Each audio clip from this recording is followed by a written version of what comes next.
In a republic like the United States, we're all supposed to get involved in the decisions that are made about the direction for our country. We vote. Presumably, we vote based on information that's available to us. It's not a hobby or a side gig. It's supposed to be our job to make informed decisions, which means we need access to information. But, since the end of World War II, we've seen the emergence of what amounts to a national security state, where so many of the big decisions, so much of the important information that's available to our government is simply off limits to us. Someone decides what we can know and what we can't. Secrecy, in many cases, is ridiculously excessive, and sometimes it's used not to protect national security, but to cover up wrongdoing.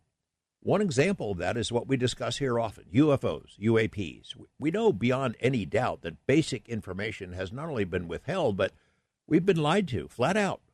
Nothing to see here, folks. Move along. It's seagulls, it's weather balloons, it's clouds, it's swamp gas. I mean, how did it get this way? How is it that we still get swamp gassed on a regular basis? What's so terrible that we, the public, can't be expected to handle it? My guest, Richard Beckwith, has been pondering such questions for a long time, decades even. He is an attorney, the city attorney for Rock Springs, Wyoming, and has had his feet firmly planted in UFO world for a very long time, working with MUFON leadership, among others, and has written a fascinating look at the emergence of secrecy in the USA, how it relates specifically to UFO UAP matters. The book is called Need to Know. Richard, welcome to Coast. Thank you very much, George. It's a pleasure to be with you tonight. I had a chance to speak with you a week or two ago and look forward to expanding that conversation a bit. First, your background. I mean, eclectic doesn't really begin to describe it. Musician, you worked in news and media, biology, then the law. I'm figuring you got to be 97 years old to have had that many careers. I appreciate that, George, but no, I just started a little bit early, young. I got a job as a news director when I was just out of high school at about the age of 18 years old. Wow. And so that's when I started working in radio, and I worked at radio stations when I was going to school. And for a period of time there, I made a living as a musician. And during that time, had a tremendous interest in science. And even when I would be out on the road with my fellow musicians, I'd be reading Scientific American and reading books relative to science and so forth. So I knew eventually I'd probably go back to school, which I did, and got a degree in molecular biology, and then finished with a law degree. And came back to my hometown and hung a shingle and went into practice with a former local judge here. And I got involved in MUFON way back in the 80s, and actually involved in UFOs in the late 70s when I met Dr. Leo Sprinkle. And one of my first tasks as a news director at a radio station was to do a week-long special on UFOs. And so I went down to Laramie, and it was at that time that Dr. Sprinkle was doing his abductee conferences. And as a matter of fact, Dr. Stephen Greer used to attend those conferences back in the late 70s and early 80s. And it was at that time that Dr. Sprinkle and I got to know each other, and we became pretty good friends later on in life. But during that time, one of the things I did as part of the investigative work I did for this week-long special was to sit in on a regressive hypnosis session that Dr. Sprinkle was conducting on an individual by the name of Pat McGuire, who has since passed on. But you may or may not remember Pat McGuire. He was the owner of a ranch near Laramie in a place called Bosler, and he had a dry piece of land there, and he claimed that he had been abducted on many occasions by these extraterrestrials who told him that there was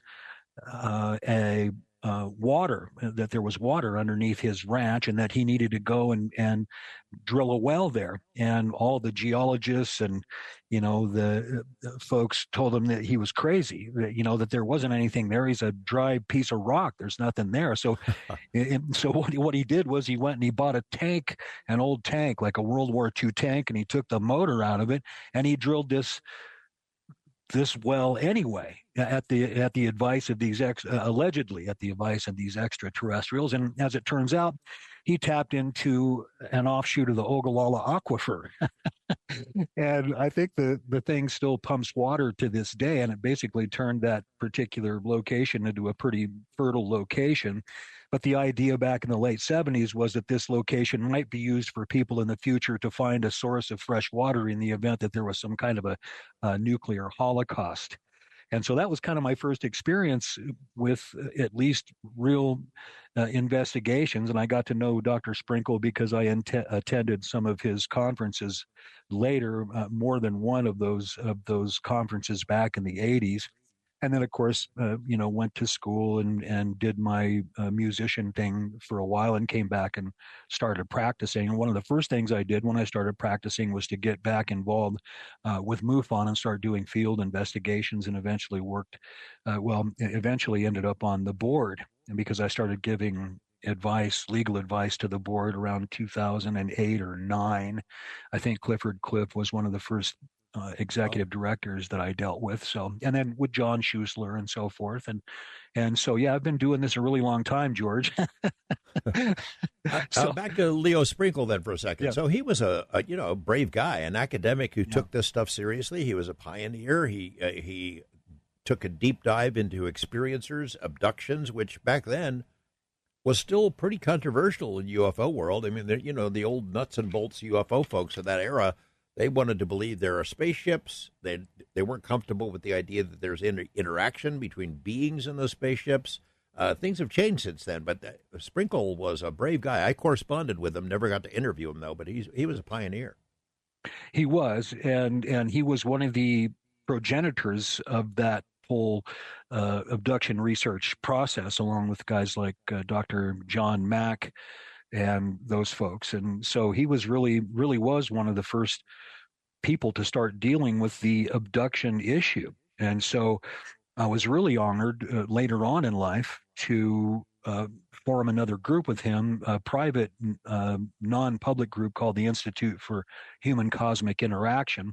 And that kind of leads me to another individual that I want to make sure to mention, which is a guy named Dr. Stanislav Ojak, who recently passed away.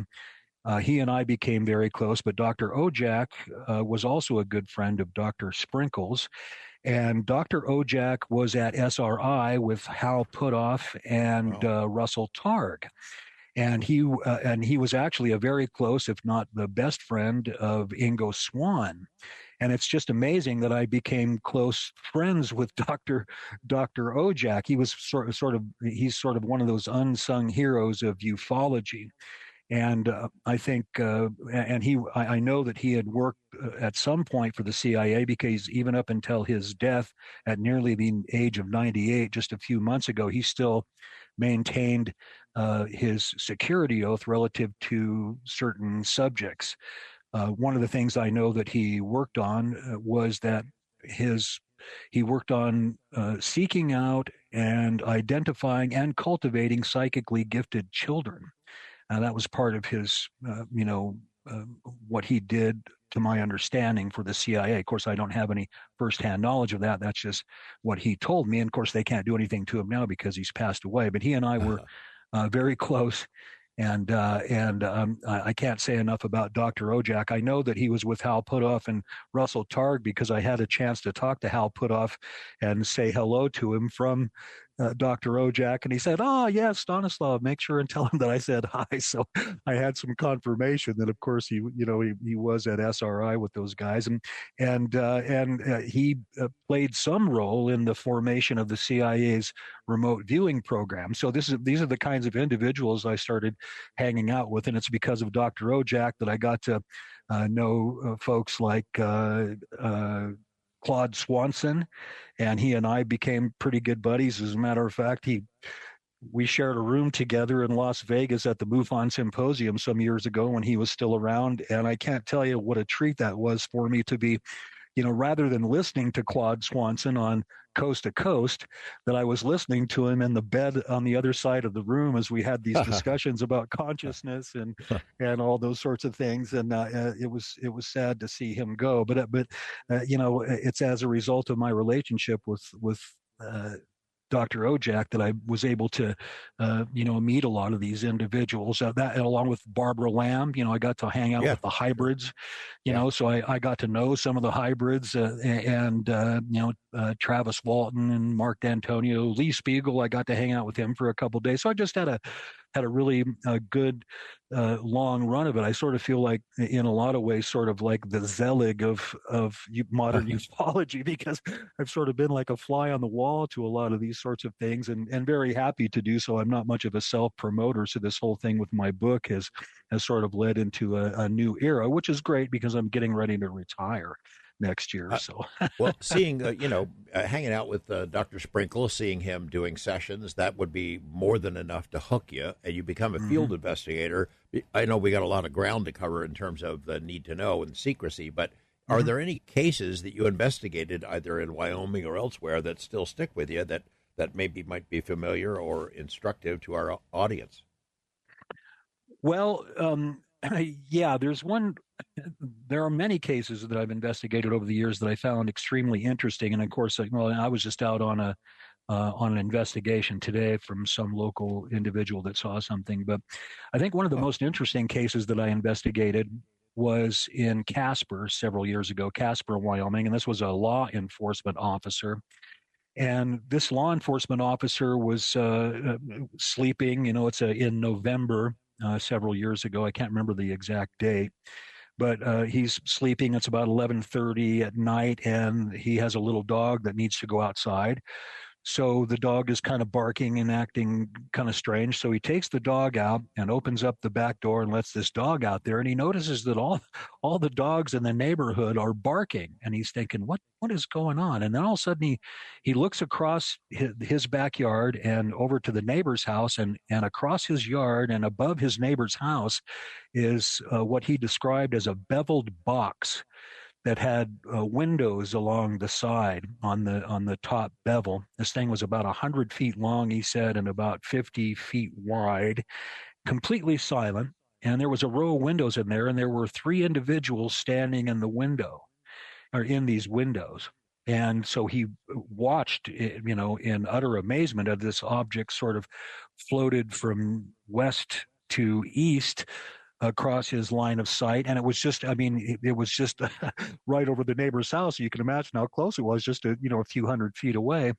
And as this object is going over his neighbor's yard and traveling to the east a little bit, one of the individuals that was in the windows, he saw these people in the windows, three of them, and one of them, he said, looked like it had a cap on, like a military cap. I'm not, he never said they looked like aliens or anything like that, but this one individual had a cap on, and there was one moment as he's watching this object, and with his jaw dropped, uh, one of the individual with the cap saw him, and they both realized that they were looking at each other, and the guy with the cap waved at him. ha. And so he thought, oh my God. So he ran out, he ran to get his camera, as any good law enforcement officer would do, to get an image of this thing. And he thought, well, I'll catch it as it goes around to the front of my house. And this thing was completely silent. So he grabs his camera, goes around to the front of his house, and the object's gone. Yeah, So, of course. one of there are a couple of interesting aspects of that case. One is that, that the witness didn't really get the feeling that they were aliens. That one of the individuals was wearing a hat, but of course we know that, like I think, as a matter of fact, Betty and Barney Hill, that Betty described individuals on that ship as perhaps wearing caps or hats or something like that. So, but he didn't get the feeling that they were aliens. And I think another clue to that is the shape of the craft. It was a beveled box, so flat sides all around. And so perhaps a perfect shape for a rear projection, an experimental stealth aircraft, if you will. But interestingly, this witness also had what I would describe as an abduction experience with his family that he elaborated on a little bit. But that was probably one of the most interesting cases I've ever handled. I'll tell you what, hold on here, Richard. We need to take a break. I want to come back to that incident. It reminds me of the 1890s airships Richard Beckwith, you were just sharing that story of this this field investigation you did there in Wyoming. A police officer who had an amazing encounter with beings who looked like us and wearing hats, and it reminded me of the 1890s airship mystery, where people would see these things. It was years before we humans had airships like that, and they looked like people, and they're wearing clothing of the same time. And I think they even spoke to a couple of the witnesses on the ground. I don't know how familiar you are with that history. I'm somewhat familiar. I'm thinking in particular of the airship sightings of the late 1800s, and that also relates to the 1897 crash at Aurora. Right. And I think that a lot of that has to do with the interpretations that we place upon those events based upon the times in which we are living. You know, when they're talking about airships, I mean, you'll see some of the drawings, and it looks like a dirigible with a propeller on the back, and I have to wonder if that's actually what they look like, or if in fact these are just artistic interpretations of the actual craft that were operating in the skies at that time. So I think a lot of that has to do with the interpretations that people place on things based upon the context in which they're living. I think Jacques Vallée talks about that, when he talks about in his book Passport to Magonia, when he talks about the various masks that these entities wear.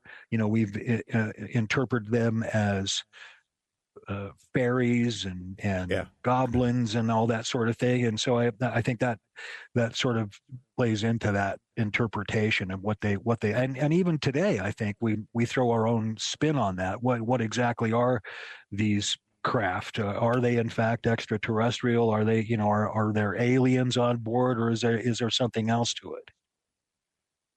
Your book, let's get into that. Need to Know, okay. The History, Law, and Practice of American Secrecy. So, it's a very broad look at secrecy, what the law says, some of the excesses that we've had to deal with for a very long time. Was this started because of your interest in UFOs in particular and the law surrounding that? Yes, and I wrote the book for two primary reasons. One, because there's a lot of discussion, not only in our community, the UFO, so-called UFO community, but there's a lot of discussion about government secrecy generally. And so I wanted to appeal to a bit of a wider audience to explain generally how secrecy works, how the secrecy infrastructure in the United States was developed, and to get people to understand that you can't do anything in the United States. The government can't do anything without the authorization without legal authorization, without the law to back them up. And so every act that the intelligence community undertakes is authorized essentially by Congress. The other thing I wanted to do was to introduce folks generally to the topic of UAPs and UFOs, so that perhaps those individuals who would have an interest in secrecy would also, perhaps be open to the idea after reading through the book to the idea of UAPs and UFOs. So what I do is introduce the law, explain how the law works, how secrecy developed in the United States, and then go finally to what I believe is the greatest secret of all, which is, of course, UFOs and UAPs. And I explain how that secrecy apparatus sort of coagulates around keeping the UFO issue secret and the reasons for it. And there are all kinds of reasons. And I actually wanted people to understand that based upon the secrecy that we have created legally, that you have to keep UFOs secret. The intelligence community, in my view, doesn't have a choice. That because of all the ways that UFOs relate to government or national security, because of all the ways that they might relate to national security, they sort of have to keep it secret just as a matter of law. So that's what I wanted for people to understand, the mechanisms of secrecy, and to understand how the mechanisms of secrecy come together to keep the greatest secret of all. Well, we'll come back to that part of it in detail.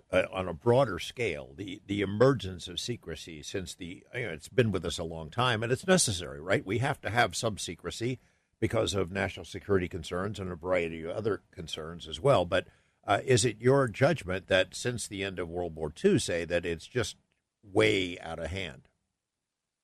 Well, it is. No, and not really. It is. Well, it is. It is out of hand, and I think what's happened is we've sort of done it to ourselves, because remember that any legislation that we've passed that authorizes the intelligence community to keep these secrets are passed by our representatives, a government of the people, by the people, and for the people. And I think this all started with the passage of the National Security Act back in 1947. And that's really where the military-industrial complex was formed, and where the basis for government secrecy, formal government secrecy, was formed, and where it crystallized. And so a 1994 amendment to the National Security Act of 1947 authorized the president to issue an executive order that defines that defines classification, defines secrecy, and so forth. And that was Executive Order 13526. I think it was originally 12958, but the current operating executive order is 13526, which describes the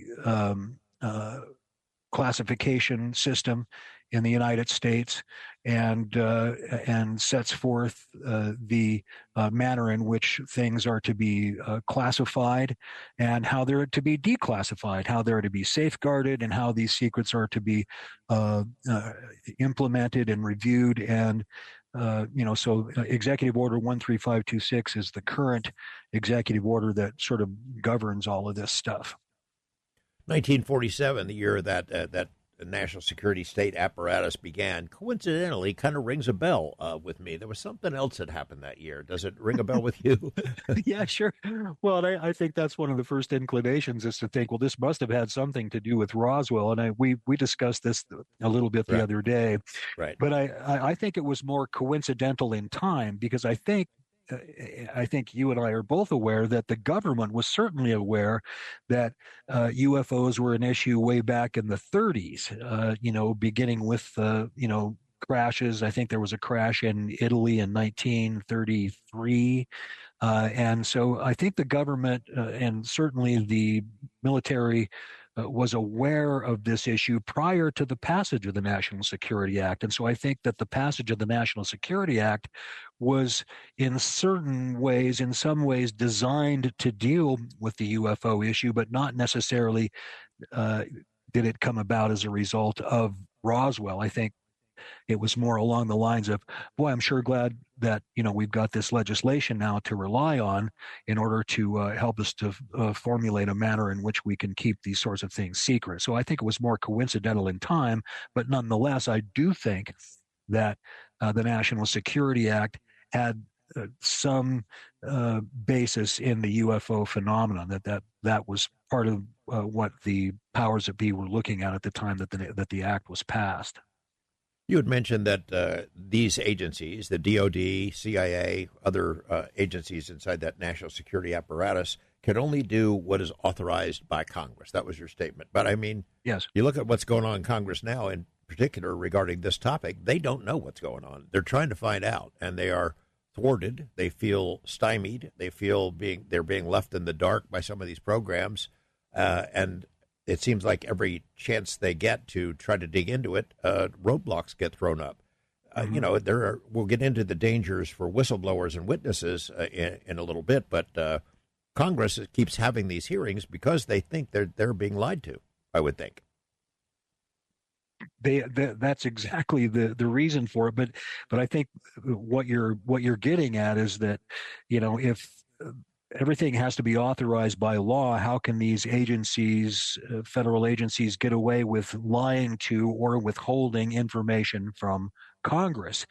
And I think the answer to that is that they're playing, to a certain extent, hard and fast with the rules. They are using the rules, but the rules are the game, as it were. The cards are stacked in their favor. The other day we were talking about, national security oaths and information that's provided in SCIFs and so forth, and why can't a whistleblower simply go to Congress? And the answer to that, of course, is that they're still bound by their security oaths, even in a SCIF. They can divulge certain information, but they are still bound by those security oaths, even in a SCIF, and they're still only authorized to provide a certain amount of information.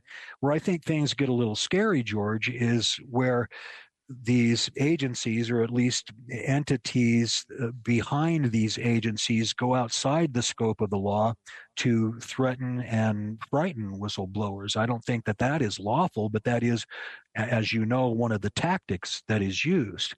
And that is not authorized by law to, threaten people's lives, that sort of thing. But nonetheless, that is a tactic that is used. And the problem with that, of course, is deniability. Well, I was threatened. Well, who threatened you? Well, somebody called me on the phone, and the phone number was 000000000, and they said, you better quit talking about this. And then you say, well, so it's got to be well, how do you know it was the people that you were working for? How you see what I'm saying? There's no way to thwart that. I don't know how you stop it. I don't know how you get around a whistleblower being threatened, because the Whistleblower Protection Acts, in particular the Whistleblower Protection Act, the Intelligence Community Whistleblower Protection Act, and the Military Whistleblower Protection Act, all make it unlawful for employees of those of the various agencies to be retaliated against. So their employment protections, loss of pay, reinstatement, things like that. But there isn't anything in there about about being threatened by unknown entities, and I think that is a product, honestly, of the hybrid corporate nature of this. We're talking about corporations and contractors and so forth that are more than happy to go beyond the scope of the law in order to keep this particular secret. So I think that we're going to need a lot stronger laws, in my opinion, to really fully protect whistleblowers and help them to feel protected so that they can come forward, because thus far we really haven't done a very good job of protecting these whistleblowers. Congress has not done a good job of protecting them, and I don't know how they possibly could. Congress only has so much authority. All of the enforcement authority belongs in the executive, and of course all of these agencies belong to the executive branch, and so you're sort of you're sort of at the mercy of executive authority, I suppose. You write about the Whistleblower Protection Act, and designed to, obviously it's in the name what it's supposed to be doing, but there are some folks who have faced severe consequences because they came forward. Daniel Ellsberg, of course, is a name from American history. Chelsea Manning, Snowden, and they had they paid ultimate prices for that, and most recently, of course, David Grush. The kinds of things that happened to him. He's been pretty careful about what he reveals and when he reveals, but he gets the same kind of persecution that you just mentioned that's extra legal outside the system. He doesn't have to worry so much about being prosecuted for leaking sensitive information. It's more about people breaking into his house or sliming him by releasing personal medical information, things like that. Right. Like you, I can't imagine how you can protect from that. That word gets around in the whistleblower and witness circles. There's a small group of people who communicate with each other right now about UFO programs, legacy programs, and when they're told about what happens to a David Grush, or the kinds of things that happened to Bob Lazar long ago, or civilian witnesses who just called me up on the phone, for example, back in the late 80s and offered to tell me about where they had worked before and what they had seen. They're not even working for the government. They get threatened and they shut up. It works. Yeah. Now, uniquely, unlike some of the other whistleblowers that you mentioned there, David Grush went through the process. He went through the process that was required by the Intelligence Community Whistleblower Protection Act. First, he went to the Intelligence Community Inspector General, and the Inspector General found that his claims were urgent and credible, and then it went to the and then he was able after that to go to Congress. So he went through that process, but unlike some of the other folks you mentioned, he went through the process. But guys like or folks like Daniel Ellsberg, there wasn't a Whistleblower Protection Act at the time the Pentagon Papers issue came about. There was when Chelsea Manning was around, but she never took advantage of the Whistleblower Protection Act. She just simply handed the information over to Julian Assange. The same with Edward Snowden. I think you'd have to listen to his explanation as to why he did not go through the process. I think he had a reason. I can't recall exactly what it was, but none of those folks were afforded protections. Now, David Grush was afforded protections under the Whistleblower Protection Act, but again, like you said, that doesn't protect you from, somebody accidentally running you over in the street. And you and I both know that those sorts of things are real dangers in this particular community. Now that brings me to something else, which I have been installing security cameras in my house for the last 3 days because someone broke into my house the day after I appeared on Weaponized. Wow. And I know that sounds kind of crazy. Nothing was stolen. And I was out with my son for about an hour on Wednesday. We were only gone for about an hour. I'm not saying that anyone from the intelligence community or anything like that broke into my house. It was just weirdly coincidental that it just happened to be the day after I appeared on Weaponized to talk about national security and made some rather strong statements about the national security apparatus and the threat to our freedoms, that this break-in occurred the next day. And it was in broad daylight. None of my neighbors saw anything. Nothing wound up on anybody's Ring cameras or anything like that. I went around and asked my neighbors. I did. The chief of police is a friend of mine, Bill, and I told the chief of police that I enjoy life tremendously.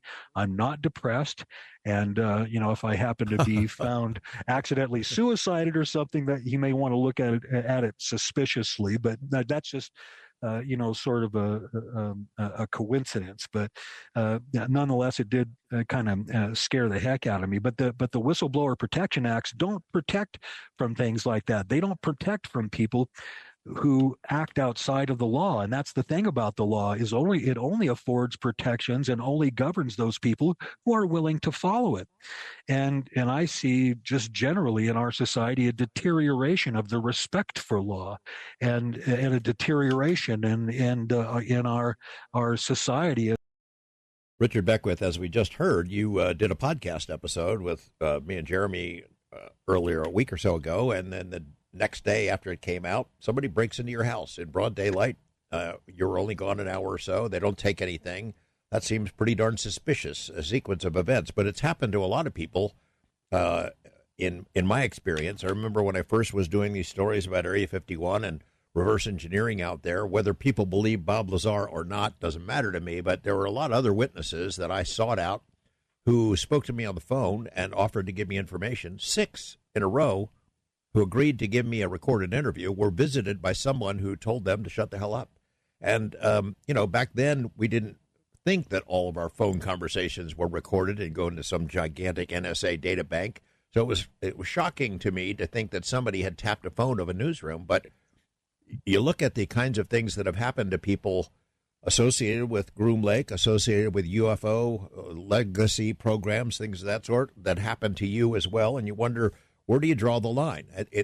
You mentioned in your book this Mosaic theory that has been used to cover things up, not always necessarily to do with national security. Tell us what the Mosaic theory is, and then we'll get back to the idea of intimidating witnesses. Sure. Well, as you know, George, you ran into this yourself as we discussed the other day on weaponized. Mosaic theory is the idea that, and this is what killed FOIA, by the way, the idea that although a piece of information, a document or whatever, might appear innocuous or meaningless on its face, that if produced, it could be used as part of a mosaic or part of a larger picture, a tile in a larger picture to determine what we are up to behind the scenes. So it's a way of bringing together all these different pieces of information to force the secrecy. It essentially makes just about any piece of information that could possibly lead to another piece of information that might be used to form this mosaic. It makes everything secret, and you can draw lines between just about any innocuous piece of information and an important piece of information, and so that particular theory, mosaic theory, along with the state secrets privilege, pretty much killed FOIA. As it applies to Groom Lake, so the first time I ever heard it, it was regarding Area 51. You know, these workers in Nevada who were loyal and kept their secrets, kept their mouths shut. They were not telling anybody, even their spouses, what they were doing out there at Area 51, started getting sick. And the reason they started getting sick is because of the excessive secrecy out there, nothing can leave the base. You can't take it to a trash site. They would take composite materials of unknown origin, things of, that are really are secret, throw it in a big trench, douse it with jet fuel, and set it on fire. And these huge clouds of black, toxic smoke would roll over the base day after day, week after week, and people started getting sick out there. Now, they were not ready to go to the National Enquirer and spill the secrets about this. They merely asked their employer to tell them what they'd been exposed to because they were getting sick and their doctors needed to know what the heck was going on. And, of course, the U.S. government said, no, we're not telling you because of the mosaic theory. If some adversary found out what we were poisoning you with, they might figure out what it is we're building out there. And it was just so excessive. I mean, they could have shared that information with these doctors under certain conditions and saved the lives of the people who ended up dying and others who were chronically ill. It just seemed like they were using that as an excuse to cover up the illegality of what they were pouring into the atmosphere. Mm-hmm. You know about that. Yeah. And generally it had to do with the idea that the Air Force was failing to perform their duties under RCRA. So what the plaintiffs were seeking in that case, generally, well, there were a few cases that came out of those toxic issues that were taking place there, but basically all they wanted to know was what they were exposed to. So they sued the government. And I'm not sure who the folks were that you were associated with, but there was a case called Frost versus Perry. That's it. Yeah. Frost versus Perry in 1998. And they used the mosaic theory, but they also used the state secrets privilege. And as a result of invoking the state secrets privilege, trial over the issue just simply became impossible. And as you know, those folks just died. They just let them die. And so were those secrets that important? That these loyal Americans were just simply allowed to die because the secret was so dire that we couldn't tell anybody. I think things may have changed a little bit since then, but you're absolutely right, George. All they wanted to know was what they had been exposed to, and the secrecy was so intense and so severe that they never did find out, and they just died. We, KLAS, at my urging, joined that case. We filed a brief in support of the workers out there and had a little bit of a victory in district court in terms of what information should be made available. It went to the Ninth Circuit, then to the Supreme Court, and became moot because I think the president gave it an exemption. Groom Lake is exempt from environmental reporting or any kind of restrictions like that. And right. It was really disheartening. It always stuck me as an example of where secrecy just went too far. Right. Let's talk about the possibility of legacy programs where reverse engineering is happening. Now, we've had a lot of sources talking about that over the years. Is there any chance that the public ever gets to know about that? Congress is trying, and they've been thwarted thus far. They've been denied access to that information about whether such programs exist. You describe in your book, Need to Know, the structure of national security laws and the kinds of programs where these secrets can be hidden from almost everybody.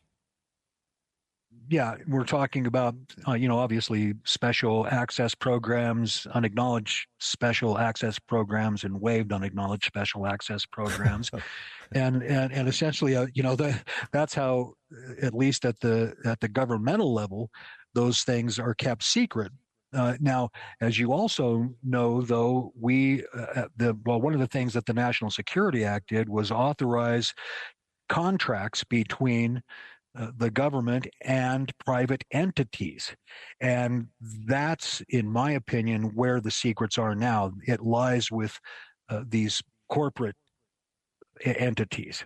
And so what we've done is we've developed a legal regime wherein we go out and we get these craft and we recover them, as David Grush indicated, and then we hand those craft over to private corporations for study. The government uses contractors for all sorts of things, but this particular thing, the back engineering of what may or may not be alien spacecraft, leads to all sorts of problems, especially when they're in the hands of private corporations, because they're not bound by the Freedom of Information Act. You can't get information out of a corporation because it's private. And so, in my view, the whole idea of disclosure has been completely taken out of governmental hands, that this process that we're going through right now with Congress is, I hate to say it, but it's merely an effort to distract us.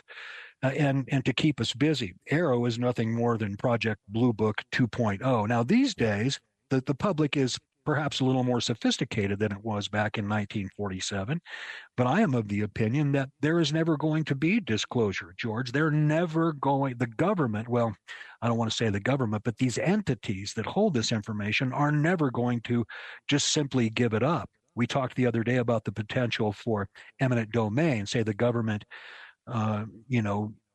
decides that it's, the Congress decides that we're going to exert eminent domain, and they pass a legislation, maybe even get the president to sign it. I doubt that he would, but to just take all that material and turn it over to the public to make it at least belong to the public, and that is never going to happen. Even if it did, how would we get it? Because remember, we're talking about the executive branch here. So the legislative branch, all they can do is pass laws and so forth. But all of this lies under the rubric of the executive branch. And so if you exert eminent domain over this material, which is protected to a certain extent by the executive branch, it's the executive branch that has to execute the laws from Congress. And so it's just not ever going to happen. These corporations, this is what it's about. And this is another thing we talked about the other day, but this is a fight for the future of humanity. This is not a fight for disclosure so the American public or the world can learn that we have been visited by non-human intelligences. Everybody already knows that. It's pretty well out. We know that. The fight for disclosure is a disclosure of what the government knows. They're never going to voluntarily give that up. But the war, the battle really here, the battle for disclosure is between the people that want this information out, the technology and everything out to benefit humanity, including the knowledge that we're being visited by non-human intelligences from somewhere else in the universe. It's those people versus the corporate entities, the private entities that want to use this technology to dominate the planet. Whoever possesses this technology and I'm not the first one to say this, but whoever possesses this technology and is able to master it will in fact control this planet for thousands of years. And that's where the real battle is, and that's why they're not going to give it up, because it's not a matter of some governmental entity saying, okay, we're going to go ahead and let you know about this. This is a matter of people who possess the technology and who can tell them what to do. The answer is no one. There's not a power on this planet. I totally agree. I've said it myself a number of times. It's not popular in UFO world, where I spend a lot of my time, and that disclosure is not going to happen for precisely the reasons you're talking about. It's not. I'm a journalist. I try to get knowledge and share it with the public as much as I can. I think Congress is in that same boat now. They've been aroused by the public interest in this and are trying to dig down into it and get information. And I wish them well. I mean, they have a platform that could be productive, but I'm not sure these guys are ever going to give it up voluntarily. It's going to take somebody inside bringing a widget or a piece of this or that or a craft out to the public. You're going to have a lot of courage to do it, because that person would be in danger. I also think, Richard, that I can sympathize with the national security apparatus to some degree. There is a race for this technology. I don't think we've made all that much progress, but probably have made some in the last 75 or 80 years. Whoever gets it wins. And again, I guess the U.S., I'd rather have the U.S. get it than the Russians or the Chinese. But it is inherently linked to national security issues, that technology, those materials, the bodies, the craft. How do you ever tell that story? Friends of mine who have investigated this from the inside will always say, you can't tell your friends without telling your enemies. So how could it ever be shared? Is there a degree of information that could be shared about this, in your opinion, that would be safe?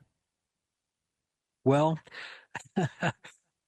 I don't know, George. I think, a lot of folks in our circles say, well, just let us know, just tell us whether we're being visited by a non-human intelligence or by aliens. Okay. And then so then they come out and they say, okay, guys, we're being visited by aliens. But doesn't that give rise to a whole plethora of new questions? Of course. Well, how long have you known this? How do they get here? How do you know how they get here? Have you been communicating with them? Have they, and so, which leads to another issue, George, which is, who are the true architects of the secrecy? Yeah. So if we do have non-human intelligences that are here on the earth, isn't it perhaps possibly them that are directing the secrecy? That I mean, if they really wanted to, they could in fact land on the White House lawn without any fear of reprisal, because their ships are invulnerable. They could just land on the White House lawn and let everybody know, hey, we're here. But that's clearly not the agenda. So why are they not revealing themselves? Yeah, so exactly. they're all, it just brings all kinds of questions. Oh, the aliens are here, huh? Oh, okay. Well, thanks. We'll go away now. Okay, yeah, our curiosity is resolved. I've said many of the similar things. It's you open up that can of worms, you're going to have to deal with it for a very long time. What president does that? What? How does that change whatever any administration had on its plate, hopes that it had, plans that it had? When you make an announcement like that, it kind of sucks the air out of the room, Mm-hmm. Well, the other thing, George, that we discussed again the other day was this notion of catastrophic disclosure, and in my mind, that centers around the restructuring of the ego of every human being on the planet when they find out one day, when they wake up and find out that everything they've been told and everything that they've told themselves about who they are and their place in the universe is completely wrong. And you can't predict the outcome of that. And I think that's part of the basis for the notion that maybe we shouldn't tell folks, that you can't just come out and tell them everything that they believed is completely wrong. So that's another aspect of this security issue is, in my view, there aren't any really good immediate outcomes with disclosure. You're going to have a period of time, if it's catastrophic, where society will break down, at least for a period of time. Culture will break down. New religions will arise. All kinds of things are going to happen. And if we just break it to people slowly, eventually, we're going to find out that we're under authoritarian rule by some global, you know, cabal or entity that's managed to master this technology. So it's probably better if the information comes out now and we can deal with it culturally and as a society, as a global culture, and figure out ways to use this technology for the betterment of humanity. But if we wait too long, George, if this battle takes too long, then the end result is horrifying. Well, it's horrifying in a couple of different ways. One is that, decades of lies, obvious lies, lies that have been exposed to a large extent, undercuts trust in the government. I think it erodes trust. We're at a pretty low point in trust in government right now as it is, but Yep. I'm sure it's had a long-term effect, and we know we're being lied to. The general public, anybody paying attention to this, knows they've been lied to, and worse than just lies or denials, it's disinformation. I mean, where are you on that? Is there a program of disinformation, not just lies, that creates levels of lies that go way beyond just the need for national security concerns? Well, I think that disinformation is one of the methods that is used to keep secrets. In other words, there are at least three basic ways that the government keeps secrets. One is through compartmentalization. And as we know, that is provided for by that Executive Order 13526. And then there's privatization, as we have discussed. And what you just touched on is disinformation. And I think that is a very effective tool that is, in fact, used by the intelligence community. You may remember that CIA memorandum on media openness. Yeah. That was brought forward some years ago that describes how the intelligence community has contacts within major media to, to control how this information comes out. So disinformation is absolutely a part of the program. Richard Beckwith, author of Need to Know, is my guest. Richard Beckwith will be taking some calls from our listeners here in just a moment. I want to dive into one more issue before we do that. The idea that we can handle it. I mean, you must hear it from the people you encounter as you investigate the subject and engage with the public. Look, just tell us we can handle it. No matter what it is, you can tell us. Well, tell you what. I mean, number one, does any human know the full truth, where they're from, why they're here, what the long-term agenda is? Because I've never met anybody who does. And number two is, are you sure we can handle it? Because, the full story might be something very different from the quaint idea that ETs are here visiting from other planets. Maybe they've always been here. They live among us. That we are an experiment to them. We're genetically modified. Our religions were created in some alien writing salon. We're an agricultural product. Maybe we get harvested. I remember the Twilight Zone episode, To Serve Man. I mean, there are a lot of possibilities that maybe we haven't even considered, but we're pretty sure we can handle it. What do you think? Can we handle it? I'm not sure I could handle it, George. I mean, it's certainly something that we're curious about, but, there are all sorts of potentially disturbing aspects to this. Like you may remember John Lear talking about the notion that there is a facility on the moon that is used to capture our souls. that the real product are human souls, and so I don't. That seems really far out. But at the same time, as you recall, Bob Lazar was exposed to some materials at S4 wherein this was mentioned as part of the reading materials, that the visitors, or at least the visitors from Zeta Reticuli, call us containers because of our souls. And so when you say, well, we can handle the truth, well, you might be able to handle the fact that we've got visitors coming from another planet that is some distance away, but can you handle that? Can you handle the notion that right? Somebody stands up at the presidential podium and, okay, you can handle the truth. Here you go. These aliens have always been here, and they're harvesting our souls. Good night, everyone. Thank you. Right. Can you imagine what happens next? Well, I can imagine, and it's not good. That's why I say there aren't any good short-term outcomes. The best outcome is, in my view, immediate, potentially catastrophic disclosure, followed by a new era of enlightenment. The alternative to that is no disclosure until the powers that be figure out enough of this technology to rule over the rest of us, and then that's it. There is mankind, humanity has no future after that. I guess you could think of, if you remember the movie 1984, when Richard Burton was talking to John Hurt, saying, "Imagine a boot in the face of a man, or in the face of humanity. That's the future. If these folks figure out the technology before it gets out, that is the future of humanity." Yeah, also not a good option is Vlad Putin decides to go on television. By the way, we figured this stuff out. Explains the nature of aliens or non-human intelligence, whatever it is.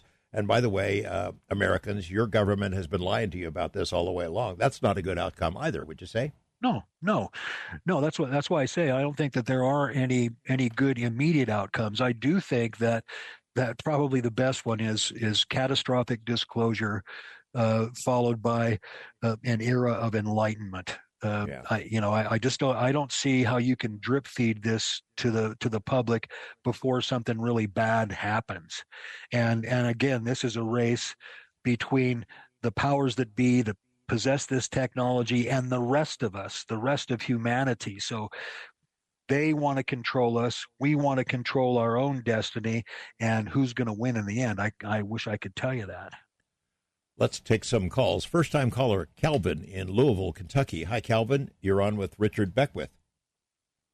George and Richard, thanks for taking my call. Sure. So Here's what I want to know. If UFOs are capable of breaching our airspace with regularity, which I think it's fair to say at this point that they have been, who exactly is responsible for maintaining our airspace? Because this is obviously problematic. Well, I mean, the immediate answer would be the U.S. Air Force. But, Richard, I mean, you know about the national security apparatus. There are a lot of agencies involved in that stuff now. Mm-hmm. Well, certainly the Air Force, but also flight operations with the Navy, naval flight operations. So the Navy, and as you know, too, George, the Navy has a lot to do with keeping the secrets about this.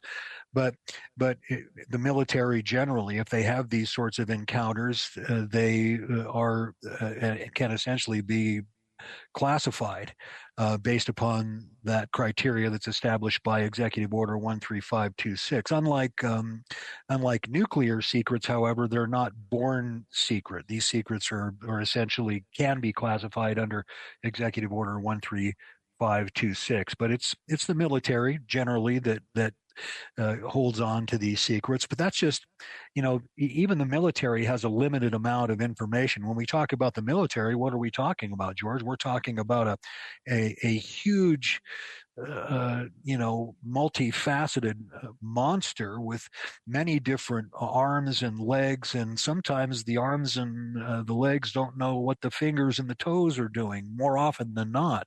Like George Orwell said, I mentioned in my book, if you want to keep things secret, the best way to do it is to keep it secret from yourself, and that's where we find ourselves. So I think this caller's question is who is ultimately keeping the secret. And I think that the answer to that is very few individuals. The best kept secrets are those kept between the two or amongst the few. And so there are very few individuals that have a complete picture of what's going on. But generally speaking, the military won't talk about this. And it's the military generally that is keeping the secret. But in my view, the military are the muscle. They're the corporate muscle. So in other words, our military, our national security apparatus is beholden to these corporations. And so you could think of our three branches of the military, the Army and the Navy and the Air Force, as essentially being the muscle for these corporations. They're the thugs of the corporations that keep this stuff secret. And now Space Force. I am sympathetic to a degree, Calvin, with our military, because these things enter and exit and float around in our airspace at will. Sometimes we can detect them and see them. Sometimes we can't, but they're still there. And that's a hard announcement to make. Yeah, by the way, they're in and out of our airspace, and there's nothing we can do about it. I don't think any military in the world would want to admit that, no government in the world. Thanks for the call. We're going on the wildcard line. Brendan in Austin. Hey, Brendan, how you doing? Hey, I'm doing fantastic. Thank you so much, George, Richard. When the show is over, be sure to check out George Knapp's show, Weaponized. He's got a bunch of new uploads. They've been really good. I've been enjoying them. And the key to disclosure is eliminating supremacist ideology, right? We can't even handle humans with different skin color or religion. And I've been really loving how you guys were saying this is a fight for the future of humanity, the power in the hands of the few versus the many. I'm really happy the call screener knew what I was talking about. And, like, we can look at the secrecy of the Epstein files and the military, as you were saying, Richard. I loved all of that. But so my question is, and I'm going to explain it a little bit for the audience as well, is how will the evolution of secrecy change with the current self-proclaimed revolution taking place by the tech billionaires like Peter Thiel, or the rise of dark enlightenment, techno-feudalism with Curtis Yarvin, J.D. Vance, Sam Altman, and all of these people in the top levels of our government and corporations are all delving into this very dark ideology. And we had the 13 Palantir workers recently quit in protest, saying that the CIA and Trump are using AI to roll out authoritarianism, and that the tech billionaires are at the top of the national security, saying they don't even know if humans should continue existing. The same company assisting Israelis in their genocide of the Palestinians as well. They control the hospital data and treatment plans, and they've been tapped by Trump to make a blackmail folder on every American. It seems that with this current coup revolution being undertaken by the tech billionaires, who, again, they self-proclaimed this, that this path to disclosure will be controlled by them, and their plan for a white ethno-techno-Christian nationalist state that the CIA is backing their genocidal plot. I think it was Alex Karp who said that they would use AI drones to spray fentanyl-laced urine on people for fun. So how will people like Peter Thiel or other tech CEOs or co-CEOs of Palantir affect disclosure? Hey, Brendan, we're getting a little bit off the track here. You raised some interesting points. Richard, you want to tackle that? Well, I'll sure try. But when you talk about the tech billionaires and the tech bros and so forth, and how they might affect disclosure, I think the only one of the tech billionaires that I'm aware of that has any knowledge of this topic is probably Elon Musk, and maybe to a certain extent Jeff Bezos, because of their forays into space. But I suspect that this particular topic, in particular, the topic of alien technology, non-human intelligence technology, that is sequestered by separate groups, and I don't think that the tech billionaires are going to have a lot of influence on disclosure. Again, I think this comes down to the people that actually possess the technology. And I don't, for example, if Elon Musk possessed the technology, we'd probably already be flying around in anti-gravity ships, and he'd be selling them like Teslas, But I just don't think that the tech billionaires are going to have a lot of influence on disclosure. And again, I think that disclosure is really sort of it's a pipe dream. It's something that we all talk about, but it's like, I think we're going to get that information out of them, just like we'll get Charlton Heston's gun. We'll have to pry it from their cold, dead fingers. But I don't think the tech billionaires are going to have a lot of influence on how things and whether some of those things that you're talking about are probably taking place. But there's so much happening in the world right now that no single human mind can comprehend it, especially when it comes to technological development. So how all this plays out, ultimately, I wish I could tell you, but I don't know. Brendan, you always raise mind-boggling issues and questions. Thanks, as always, for the call. Jason on the wildcard line in Olympia, Washington. Hi, Jason. You're on with Richard Beckwith. Hey, George. Thanks for taking my call. Sure. Hey, Richard, I had a question. So I can't I can't agree with you and George more about our government never going to do full disclosure. They're not. They will not do that. But my question is, do you think, like the movies they're coming out with, the shows like the X-Files, the movie like The Fourth Kind, do you think that is like soft disclosure that they're getting us kind of groomed and kind of ready for when this does happen, when the mass event does happen? Because I think that's what it's going to take, is not just these individual sightings, but a mass sighting. And do you think that will happen? Well, possibly. And I do think that to a certain extent, the media is being used to desensitize us to the subject.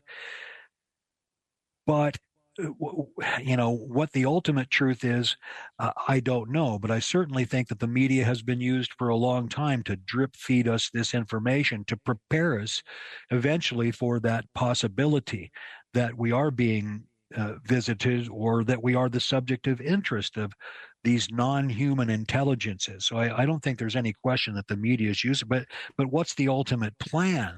It may be that they're inoculating us to the possibilities simply to avoid that catastrophic disclosure scenario, to sort of blunt the end of the spear, as it were. But it may be that they're doing that just to perhaps blunt the event in the event that it happens, not necessarily because they plan to tell us. I don't think they're going to tell us anything until they're able to put the plan that they're making into place. But I certainly think that the media has been used, and I think I'm certainly not the first one to say that. I think, George, you probably think something similar, that the media has been used to drip feed us this information. I do agree with that. I think UFO and ET related movies related to these themes are promulgated because they're popular. People like those movies. I don't think that's a CIA plot. I think we just like those stories, and it stretches our imagination. Thanks for the call there, Jason. I think we could get one more call in on the west of the Rockies line. Charles, better make it a quick one, Charles. Real quick. Just addressing the idea of eliminating intelligence funding and shifting it over to military defense, considering that the world is becoming so dangerous. Thank you for the show, George. Thanks. Richard, did you want to say anything final there on that? Well, I'm not too sure how to answer that question. There's certainly no question that we're going to use whatever technology is useful to us and turn it into a weapon. And that information can certainly be turned over to the military. And I think we've already done that. If you read Colonel Corso's book, we've gotten all kinds of information and technology from crashes and so forth, and in particular the crash at Roswell, night vision, and so I think that that's the first thing they look for, is can this have a military application? If the military application is secondary or whatever, then the civilian applications can be beneficial as well. But certainly the weapons potential is the first thing they look at. Absolutely. Understandable, too. And if I have to root for someone to break the secrets, I hope it's America, the U.S., our government agencies, instead of Russians or Chinese or whoever else has crash retrieval tech. Richard Beckwith, Need to Know, is a terrific book, an important book. You cover all the bases. I've enjoyed both of the conversations that we've had, and I hope to get a chance to talk to you again sometime. I really hope so too. Actually, George, I think I'm going to come down and see you at Phenomicon in a couple of weeks, and I'll stop by and say hi. I do want to give a shout out to my friend Mitch, who passed away some years ago, who was an avid, dedicated listener of yours, George. And Mitch, if you're somewhere out there in the ether, I'm on Coast to Coast. And I hope you're listening. And one more thing, I want to mention that Ron James' new film, Accidental Truth Next, is coming out, and it ought to be just as explosive as the first one and as influential. Well, thanks. Please keep me in the loop, Richard. You're welcome here anytime, and I'll talk to you soon. I appreciate it.